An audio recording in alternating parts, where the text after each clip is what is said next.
This story begins with Yi, who blames himself for not having friends and not having parents who worries for him. Tired of playing, he goes to sleep. But when he opens his eyes, he sees a horn girl and he asks what is she doing in his house. But she says that she is not in his house, so he takes a look around and he thinks he is hallucinating. Yi notices the other people and realizes that he has been sent to another world. And the girl asks the priest if he really is the true prophet.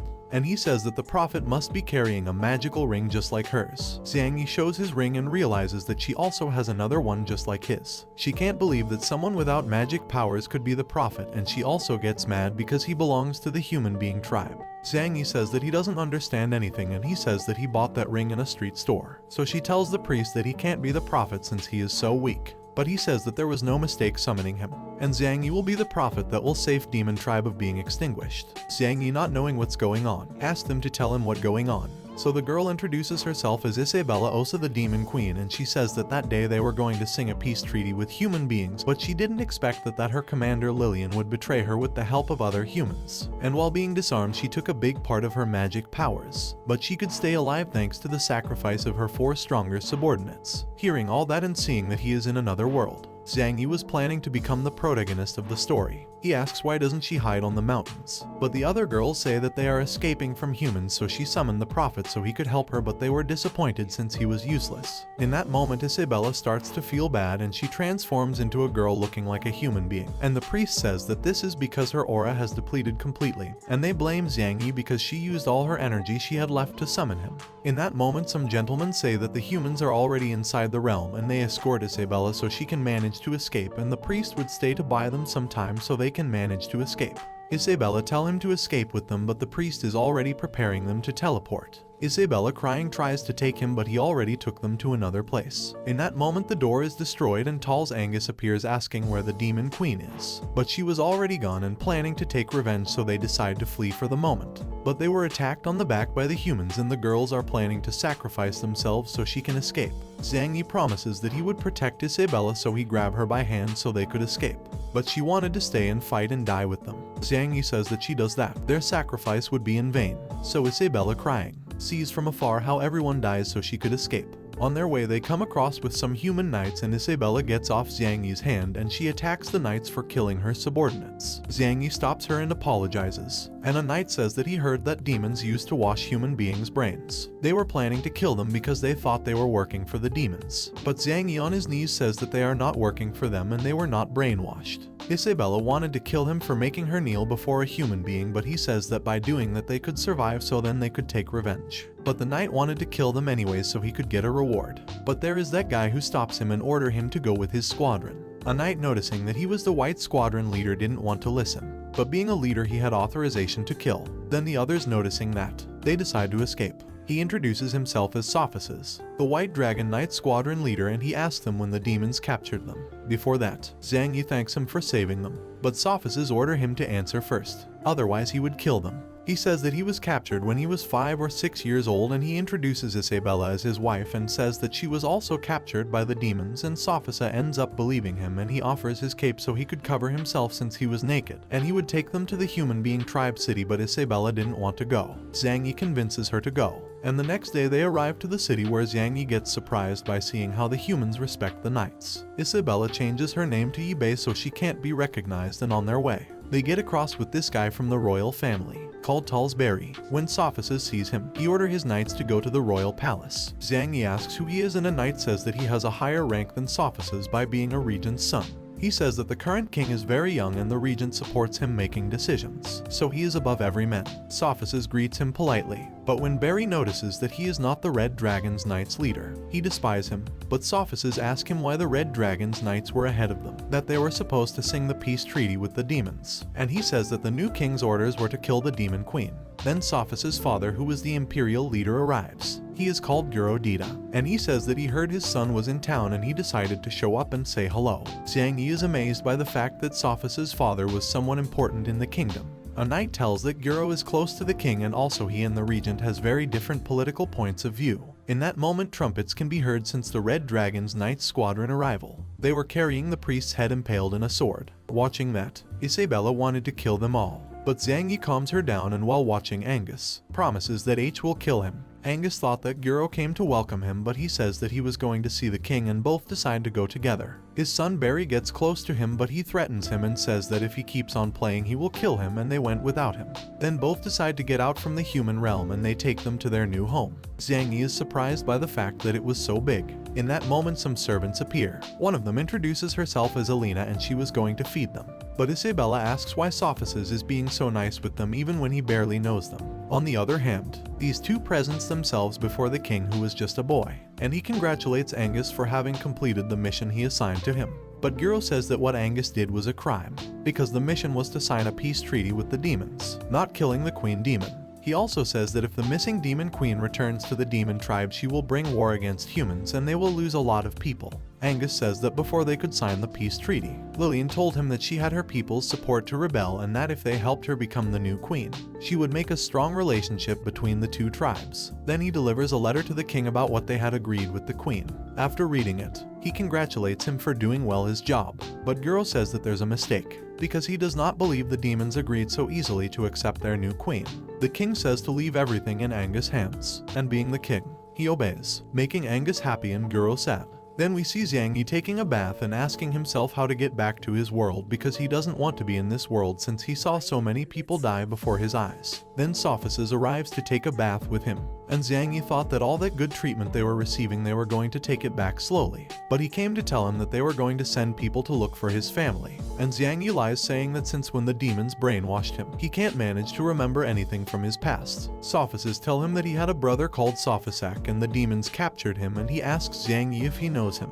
But Zhang Yi says no, because there were a lot of human slaves in the demon's tribe. Sophices gets sad, but Zhang Yi cheers him up by keep talking, and Sophices says that Lillian became the new demon queen, and then they keep talking about how his father and the regent aren't getting along. And when they finish with their bath, Alina takes him to his room, and when the door opens he finds Isabella changing her clothes. She was nervous at the beginning, but she closes the door rapidly and she says that he should stop treating her as the demon queen since Alina had been watching and since he told everyone that they were married. They put them both in the same room, so they should behave as a married couple to avoid suspicion. Then they hear someone approaching and it is Alina, so they start making love to make Alina leave. But they were only making sounds to fake it. Zhang Yi was taking it too far, so she hits him and makes him go to sleep in the floor. Zhang Yi asks her how to get back to his world and she says that she doesn't know, making him sad. But he remembers about the rings and he asks Isabella for hers. He put them together and tries to get back on his own, but all in vain.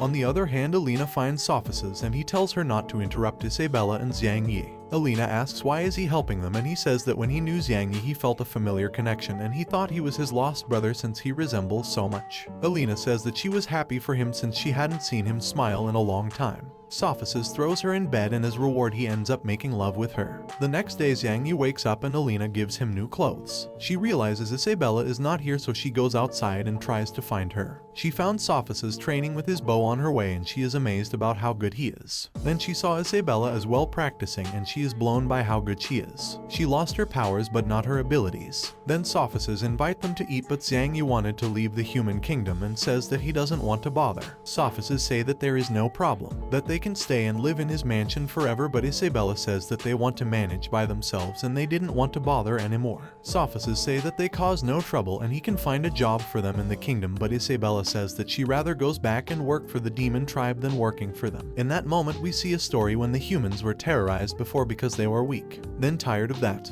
they reached out a powerful dragon to protect them. The dragon accepts, helping them with everything. As a sign of gratitude they use the dragon as a deity, creating dragon knight squadrons of different colors. We focus on the white dragon knight squadron, which is the king's personal cavalry, and there are two ways to get into the squadron. One is to demonstrate that's strong enough and worthy to serve the king, and the other way is by obtaining a diploma from an honor school in the capital. She says that she wants to be an honor student in that school to get stronger, and Zhang Yi thinks that was the only way to get out the human kingdom. She says that she wants revenge, and Zhang Yi scared covers her, saying that they want to save other human beings that are trapped within the demon tribe. Sophices says no, because fights are not as easy as he thinks, but Zhang Yi says that he has other purpose by joining the school. He says that after he graduate they want to help him and his father to lead the human tribe to the top and return them the favor of helping them. Sophices end up believing him and they accept to enrolling them into the school, and he noticed that Isabella had talent for the school, but he suggests Zhang Yi to cook rather than fighting.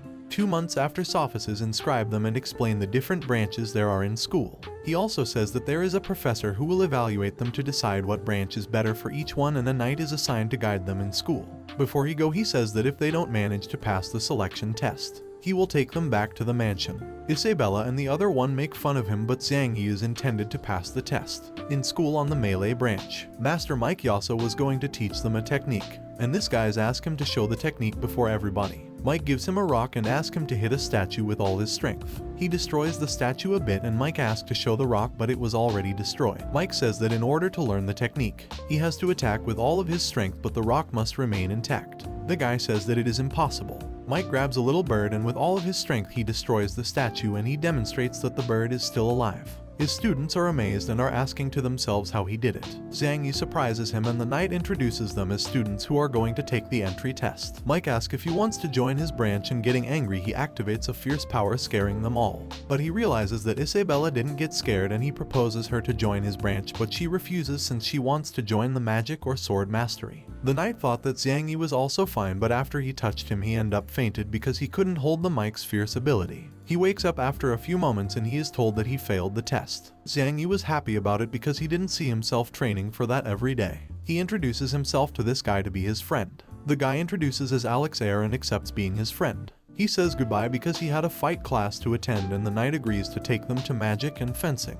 Then we see a training field where Dorona, the fencing teacher, and Wadley Ac, the magic teacher, were fighting to decide which branch would use the training field. Both were equal in powers, but they kept fighting and they use a powerful attack but gets deviated and almost killed an old man. But Zhang Yi manages to save him by a hair, and he was terrified because if the attack would have reached him, he would be dead. Dorona points him with the tip of the sword and asks him who he is because she never saw him by the school before, and Zhang Yi says that he helped the old man from dying, but when he turned to see him, he was not there anymore. The knight says that he is Sophis' friend, and when she heard that name she was desperate to see him, but the knight says that he didn't came.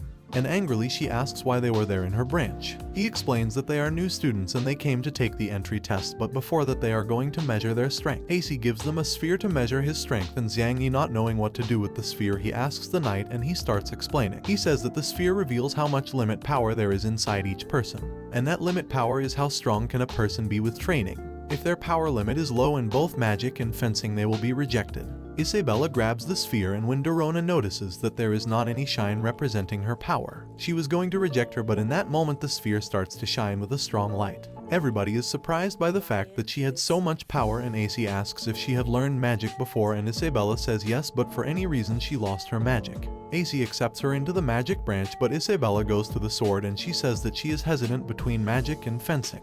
Dorona underestimates her, saying that she wouldn't make it to her branch, but Isabella tells that she studied fencing abroad and she wanted to take the test. She accepts and sends Barry to fight against her as a test. And before they start fighting, she explained the rules, and one of them is that they can't use all of their limit powers, and after the whole explanation Barry starts attacking them. But Isabella avoids his attacks easily and Barry continues attacking her, but no attacks manage to reach her. Isabella gets close with one attack and uses an incredible ability to make him get back and making him angry, so he uses his limit powers and attacks. But this guy called Legend stops the attack, saving her, and Zhang Yi thanks him for saving his wife, surprising everyone there by letting them know that they are married. Dorona gets mad with Barry for using his limit powers, and on the other hand she presents her most powerful apprentice, and he was eager to see him as Isabella fight partner in the future. Dorona asks if her abilities were learned from Makia, and her answer was yes, surprising everybody because Makia was known as the sword god.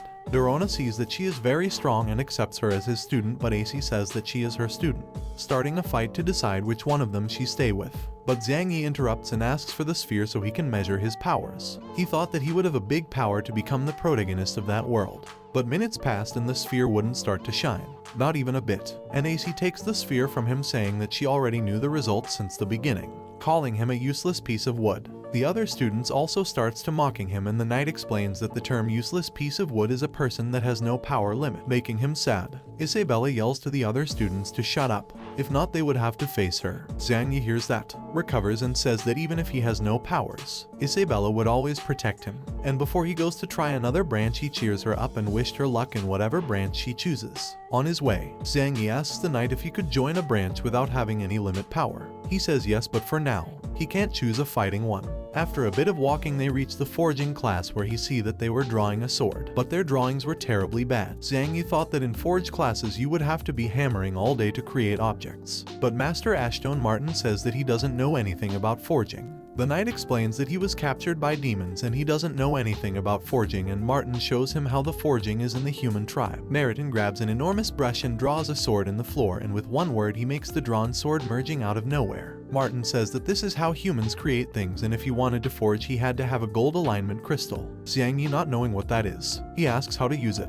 Martin explained that with those crystals he can create things just as he saw with a magic brush, and Zhang Yi gets sad because he thought that he needed limit power to use it. He says that limit power is not necessary in the forge. Hearing about that, Zhang Yi kneels and asks him to teach him how to forge. Martin asks for a drawing as tests and he draws Dorona's portrait, surprising everyone with his drawing skills. Martin accepts him as his student, and before joining a partner he says that he has to know the rules of forging classes. He says that he must be very careful with what he creates and be responsible if something bad happens, and he cannot create living objects. Zhang Yi accepts and thanks Martin for accepting him into his branch, and Martin gives him a brush so he can begin with his classes. Later on, Guro arrives very angry to the king's palace, where he asks for an explanation on why the regent wants to execute the agriculture minister and the leader of the Grey Dragon's Knights. Angus says that the agriculture minister gathered with the East Beast's tribe and the Grey Dragon's Knights leader ordered to bring food to them.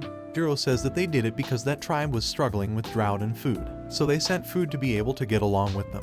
He asks to reconsider that decision of killing them, but Angus shows him that some beasts were already captured and one of them will be the sword god, Makia. He also shows the heads of the agriculture minister and the Grey Dragon's Knight leader. The king is confused and asks Angus why he did it. Angus says that as the king is a good person, he did the dirty job for him, and he also said that knights from the Black Dragons and Red Dragons are on their way to the East tribe to extinguish them. When Guro hears about that he asks the king to stop that before it caused more tension with other tribes. But the king is afraid, not knowing what to do. So this guy let the chains off on purpose, and Makia, noticing that his powers were coming back, shouts that he will not let his people and his tribe to be extinguished and attacks the king to end everything. But Sophisis stops his attack and he stabs Makia, ending with his life. And this guys get near the king to see how he was, and he gives the final blow to Makia. The king gets petrified, scared by that beast, and Guro realizes that everything was planned by Angus, who accepts it with an evil laugh. After that, Zhang Yi is walking towards some portals, and not knowing where they would take him, he asks a knight, and he tells him that those portals takes you from the academy to the residence. He also explains that if he wanted to keep studying in the academy he would have to live in the campus. Zhang Yi asks why he doesn't return to where the knights are, but he gives him a key and says that if he doesn't want to live in the campus, they would teleport him back to the mansion. But if he wants to live there, the knight would live with him. Zhang Yi is a thankful act. He will try to find Sophis's brother when he get back to the demon tribe. On the other hand, we can see Sophisis with Guro going to the king to try and make him reconsider some things when making important decisions. When they arrived, a knight told them they already knew they were coming, but the king orders were that only him and Guro could be in the room. Guro tell him to wait outside, getting in alone, and Sophisis had a bad feeling about letting him in alone. Guro called the king, but he wasn't there, and Angus appears from the shadows and says that he sent the king to practice archery. Guro knew that this conversation will not end well. Sophisis was still waiting for his father, and this guy called Sato appears and talks about the Wither Dragon's Knight squadron should be led by the king, but being just a child, that power had to be passed to the regent. In that moment, Sophisis realizes that something wasn't right, and after seeing the knights he was planning to enter the room, but Sato stops him. Sophisis with a sword in it asks what will they do to his father. Nothing, says Sato, because Angus is inside and he is making him see the true state of the capital. Sophisis asks more questions, but Sato leaves. On the other hand, Zhang Yi decided to stay in the North Campus, and when he opens the door, he finds Isabella changing clothes again, but she doesn't care since he already saw her before. Isabella talks about how good they are treating them in the academy, but Zhang Yi suggests escaping the academy, but she refuses because the academy controls their students very well, and they would notice that they are not in the room. She explains that the academy has a magic field surrounding it, and in her state she would not be able to break it. Zhang Yi asks her for another plan, and she says that they must wait until she gets stronger in the academy. She also said that the demon tribe only accepts strong people as leaders, not somebody weak, and she gets sad when Zhang Yi sees that. He promises her that he would take her back to the demon tribe so she can be the queen again, saying that he chose the forging branch because it is destined to be powerful. Then he asks her what branch did she chose. Isabella says that she chosen both so she could recover her strength quickly, and both teachers accepted. Zhang Yi takes advantage of the conversation to get into the bed, and they kept talking about how they could become stronger quicker. Then when she saw him on the bed, she asked him to leave, but Zhang Yi says that he is just pretending to be a married couple, making her blush. They keep talking, but Isabella throws him out, threatening him with a sword, and he goes to the floor where he starts thinking about things he can create with his magic brush. The next day, Isabella wakes up, and when seeing a silhouette in front of her, she grabs her sword asking who is there. But when she sees it well, she realizes that it is a statue made by Zhang Yi, and after getting out of bed she sees other objects, asking to herself what could it be. Then she hears some noise in the living room, and she realizes that there are other creations made by Zhang Yi, and she was planning to ask him everything about those creations in the night. In Forge class they were waiting for Zhang Yi, but as he didn't arrive they were about to begin with the class. But in that moment Zhang Yi arrives with a bicycle, and everyone is amazed by Zhang Yi's creation,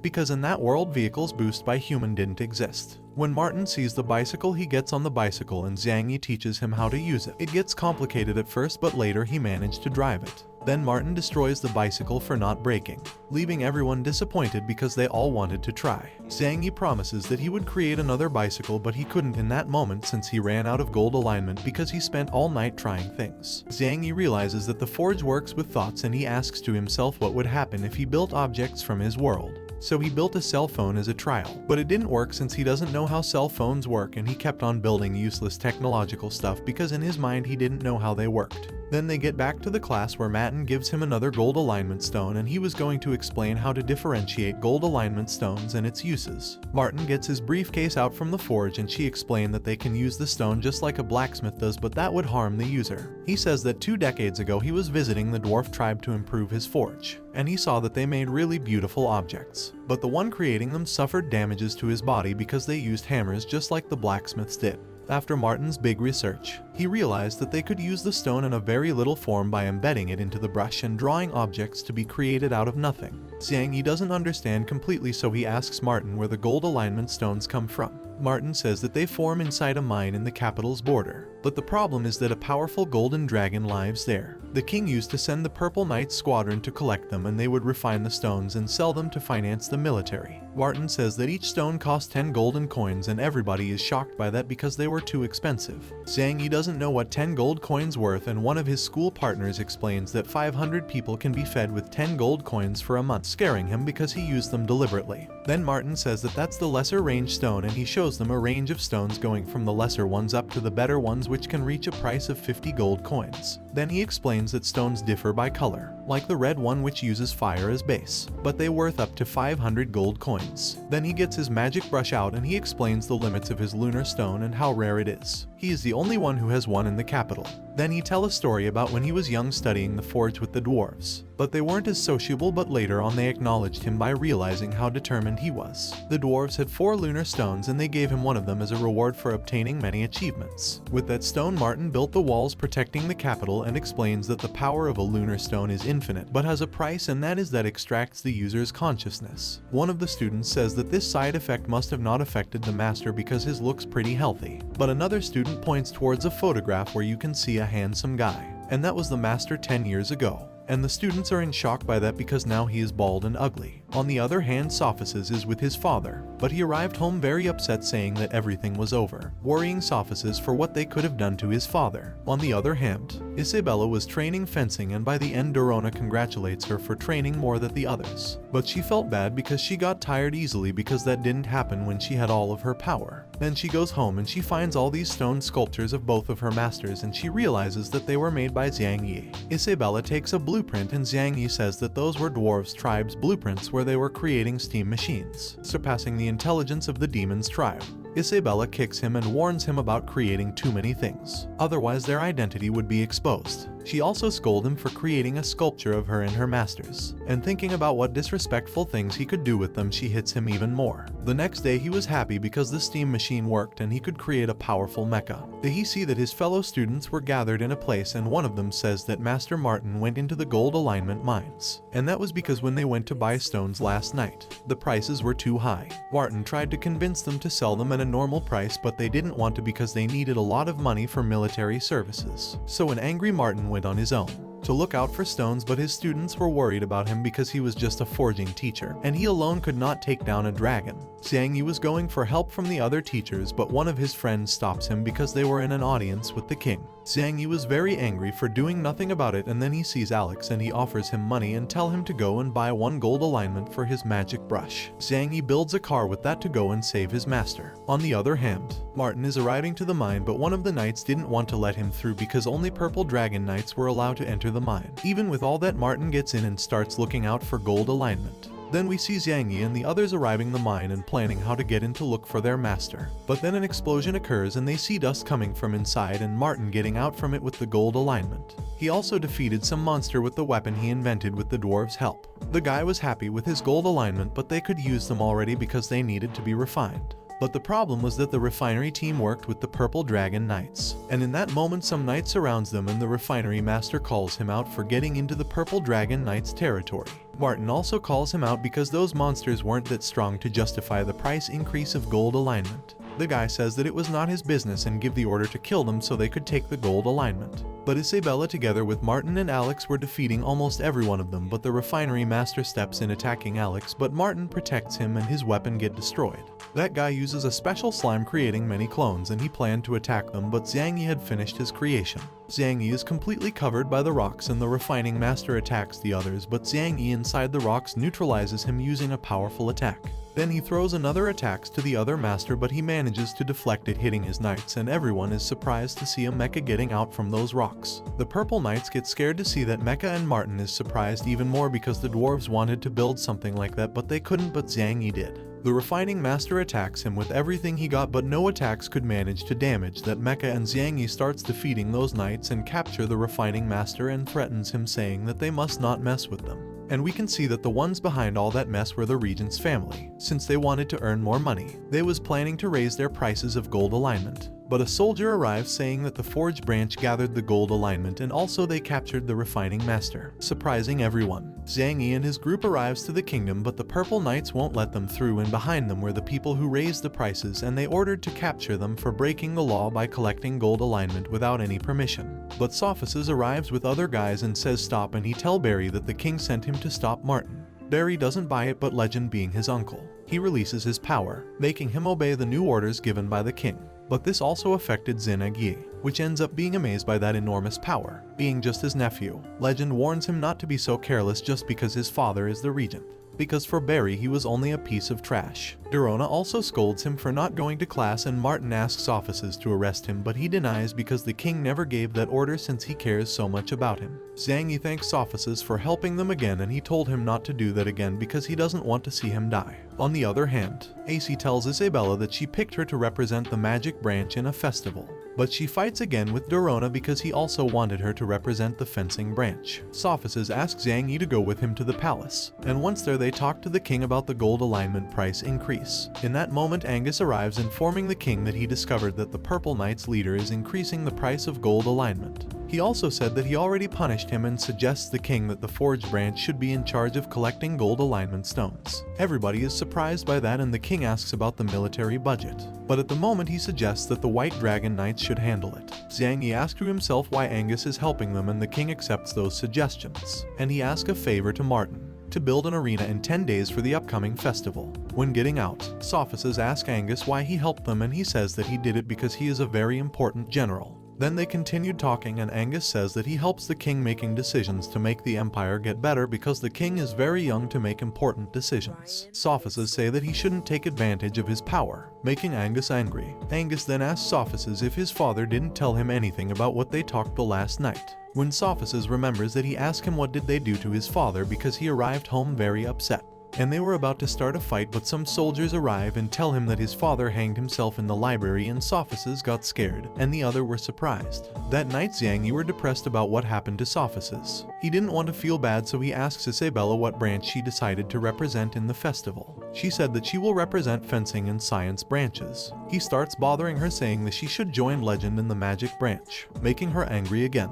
The next day Guro's body is getting buried. Isabella and Zhang Yi wanted to help Sophus taking revenge against Angus, but Dorona says that it was pretty difficult because Angus is the most powerful human, and when he was young he was the only one who could hurt the ancient demon king. Sophus says that he wasn't his biological father, and then he starts to talk about his past when they were very poor, but he was very happy living with his parents. But one night the village was attacked and his real father was killed protecting the village. But yet his death was in vain. Sophus found his parents' bodies but not his brothers, and some days later he found out that he was sold to the demon's tribe.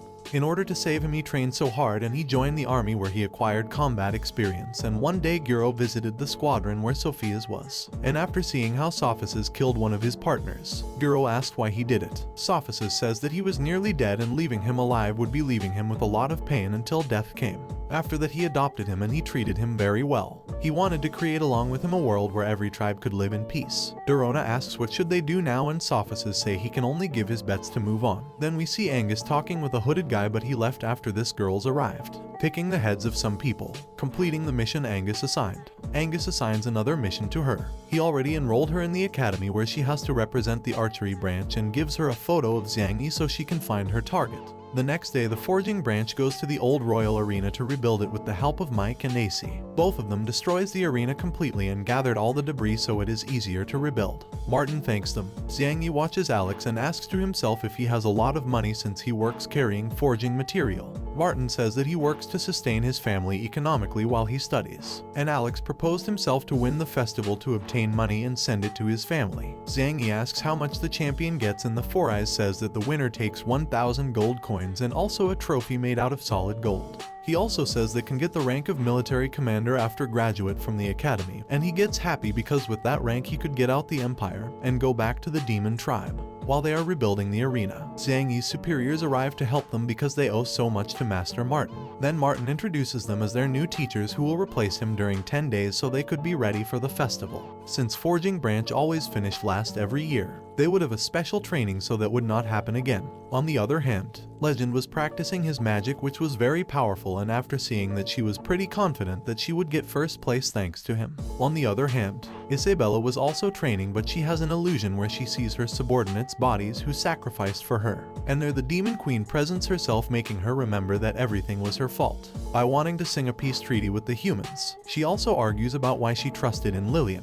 Isabella gets angry and Dorona notices the enormous power she was about to unleash, so she knocks her out. Dorona is surprised to see all that evil power limit. She was even scared. On the other hand, Sophus was walking through the capital. He sees an invention he never saw before in the capital, and he is also surprised to see all those citizens using objects he never saw before, and when looking at other store he realizes that all those inventions were Zionese. Then he goes to the royal arena to see Zhang Yi, but he is told that he went into the South Forest with Alex. Before he went there, he told them to give Sophus all the money he got inside the gold alignment mine for the military budget, but he didn't want to accept it because that was money recovered by the people entering the mine. But they told him that it wasn't the case because with Zhang Yi's machine they collected gold alignment faster, and that's why prices went down because it's easier. And that's why also home prices went down. Sophus gets happy by the fact that Zhang Yi is making the empire a place where others can live happily without feeling the pressure of money. On the other hand, Zhang Yi and Alex arrives to the South Forest where they found useless wood. And they call it like that because that metal is extremely hard and they can't use it for anything. Zhang Yi wanted to corroborate how hard it was to see if he can create a chainsaw to cut it, but it breaks without making even a scratch. Alex asks why does he want that useless thing, but Zhang Yi says that it isn't useless just because they can't use it, but if they manage to use it, useless wood might become the empire's most valuable resource. The next day everyone is preparing for the festival, and with it the king's arrival, Sophus announces the beginning of the festival and give the order to every branch representatives to step into the royal arena. Each one of the branches steps in, and the festival winners candidates were fencing branch and the magic branch. Zhang Yi is surprised to see only one person in the cooking branch, and they are underestimated when they stepped in because everyone thought that they were there only to make them lose time. Participant called Ninair was angry, but his master asked him to calm to avoid any trouble. After so many branches, the forging branch steps into the arena, but the other are depressed because they always finish last in the festival, and Zhang Yi tries to cheer them up, but Martin was depressed too. After every branch is inside the arena, Sophus explained the competition rules. The festival would last for 5 days and they would be separated by category. The first one crossing the Empire and one day going through the locations to placed around the Empire, and when they get through portals they will get a coin that has a value of 10 points. There will also be 10 coins hidden through the kingdom, and the first 16 contestants with the higher points will manage to advance to a new category. He also says that there also are dangerous obstacles in every location, and once he ended the explanation a door appears with a very dangerous location. Everyone starts to get in and the forging branch was scared, but yet they got in, and that's where Refinery Master Yalu arrives and tell Martin to get their students' tombs ready because they won't get back alive. And this is how the first part of this manhwa ends, and if you want me to release a second part, comment with the word demon.